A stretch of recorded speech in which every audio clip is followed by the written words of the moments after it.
నేను మీ కనకదుర్గ అడ్వకేట్.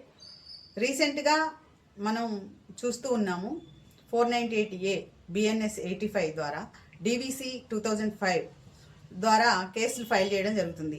మహిళలు నిజంగా సఫర్ అవుతున్నారు. అంటే హస్బెండ్ ద్వారా కానీ ఫ్యామిలీ మెంబర్స్ ద్వారా కానీ కొంతమంది సఫర్ అవుతున్నమాట నిజమే. కానీ కొన్ని చోట్ల ఈ ఫాల్స్ కేసులు అనేవి కూడా ఫైల్ అవుతున్నాయి. దానివల్ల నిజంగా సఫర్ అయ్యే వాళ్ళకి న్యాయం జరగట్లేదు. దీనికి కారణం ఏంటంటే ఫ్యామిలీ మెంబర్స్ అందరూ కలిసి ఉన్న ఫ్యామిలీస్లో కేసు ఫైల్ చేస్తే దానికి ఎవిడెన్స్ని మనం చూపించడానికి అవకాశం ఉంటుంది. కానీ ఇతర దేశాల్లో ఎవరైతే ఇన్లాస్ ఉన్నారో, సిస్టర్ ఇన్లా, బ్రదర్ ఇన్లా, లేకపోతే వాళ్ళ ఫ్యామిలీ మెంబర్సు, అత్తామామలు ఇంట్లో లేకపోయినా సరే, వాళ్ళ దగ్గర వీళ్ళు కలిసి ఉండకపోయినా వాళ్ళందరి మీద కేసు ఫైల్ చేయడం వల్ల 498A BNS 85 ద్వారా DVC 2005 ద్వారా కేసులు ఫైల్, డొమెస్టిక్ వైలెన్స్ యాక్ట్ అంటే నన్ను గృహహింస జరుగుతుంది లేదా వరకట్న వేధింపులు జరుగుతున్నాయని కేసులు ఫైల్ చేయడం జరుగుతుంది. దానివల్ల ఏమవుతుందంటే కోర్టులో సరైన ఎవిడెన్స్ చూపించలేకపోవడం వల్ల వాళ్ళు క్వాష్కి వెళ్ళినప్పుడు క్వాష్ ఎలో అవుతుంది.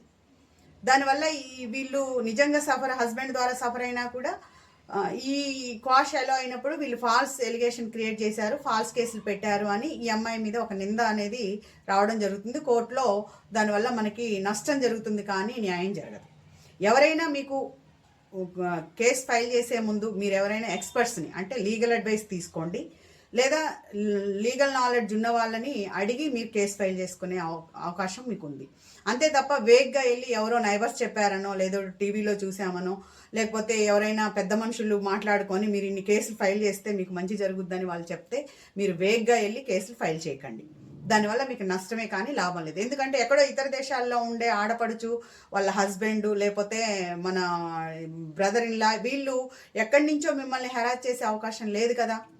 అలాగే సీనియర్ సిటిజన్స్ ఎవరైతే అత్తామావాలంటే సీనియర్ సిటిజన్స్గా వాళ్ళు ఉంటారు కాబట్టి వాళ్ళ మీద కేసు ఫైల్ చేసినా కూడా దానికి సరైన ఆధారాలు లేకపోతే అది కూడా మీకు చెల్లదు. దానివల్ల కూడా మీకు నష్టమే జరుగుతుంది. కాబట్టి రీసెంట్గా సుప్రీంకోర్టు జడ్జిమెంట్స్ కూడా మనం చూస్తూనే ఉన్నాం. గడ్డం Jhansi versus state of Telangana ఇలాంటి ఎన్నో కేసుల్లో కూడా చారిత్రాత్మకమైన తీర్పులు ఇవ్వడం జరిగింది. ఎందుకంటే సుప్రీంకోర్టు కూడా ఒక అడుగు ముందుకేసింది. ఇంతకుముందు 498Aలో క్వాష్లలో చేసేవాళ్ళు, DVC అంటే వాళ్ళు దగ్గరకు వచ్చేవాళ్ళు కాదు, DVC అది కోర్టులోనే తేల్చుకోవాలి అని చెప్పేవాళ్ళు. కానీ ఇప్పుడు DVCలో కూడా ఒక అడుగు ముందుకు వేసి క్వాష్ని అలో చేయడం, ఆ సీనియర్ సిటిజన్స్ పేరెంట్స్ ఎవరైతే ఉన్నారో వాళ్ళని తీసేయడం జరుగుతుంది. కాబట్టి ఇలా మీకు నష్టం జరగకుండా ఉండాలంటే మీరు లీగల్గా కొంచెం ఎక్స్పర్ట్స్ దగ్గర అడ్వైస్ తీసుకొని కేసు ఫైల్ చేసేయండి, అప్పుడు మీకు న్యాయం జరుగుతుంది. కొంతమంది అయితే మన దగ్గరకు వచ్చినప్పుడు ఏం చెప్తూ ఉంటారంటే, మాకు పిల్లలు ఉన్నారు కదా, మంచిగా మెయింటెనెన్స్ తీసుకొని డివోర్స్ తీసుకొని హ్యాపీగా ఎవరి లైఫ్ వాళ్ళు ఎంజాయ్ చేయండి అన్నప్పుడు, లేదండి మాకు మెయింటెనెన్స్ ఇవ్వకపోయినా పర్వాలేదు, అతనికి డివోర్స్ రాకూడదు, అతను సెకండ్ మ్యారేజ్కి వెళ్ళకూడదు, అతనికి జైల్లో పెట్టాలి, అతను కోర్టు చుట్టూ తిరగాలి, అతను బాగా బాధపడాలి, సఫర్ అవ్వాలి, వాళ్ళ ఫ్యామిలీ మెంబర్స్ అందరు కూడా సఫర్ అవ్వాలి అంటారు. దానివల్ల మనకు వచ్చే బెనిఫిట్స్ ఏంటి?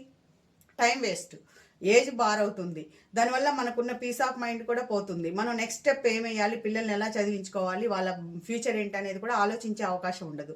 లేదా మీరు చదువుకున్న వాళ్ళైతే ఇంకా ఉన్నత స్థితిలోకి మంచి ఉద్యోగాల్లో సెటిల్ అవ్వడానికి, ఫైనాన్షియల్గా సెటిల్ అవ్వడానికి ఉండదు. అట్ ది సేమ్ టైం అతని లైఫ్ కూడా స్పాయిల్ అవుతుంది. ఎప్పుడైతే వైఫ్ అండ్ హస్బెండ్ మధ్య ప్రాబ్లమ్స్ క్రియేట్ అయ్యి మీ ఇద్దరి మధ్య డిస్టర్బెన్స్ వచ్చిందో ఇమ్మీడియట్గా మీరు డివోర్స్ తీసుకోవాలి. ఏదైనా ప్రాపర్టీస్ ఉంటే పిల్లలకి ఇచ్చేటట్టుగా మెయింటెనెన్స్ తీసుకొని డివోర్స్ తీసుకొని హ్యాపీగా ఎవరి లైఫ్ వాళ్ళు ఎంజాయ్ చేయడానికి ప్రయత్నం చేయాలి.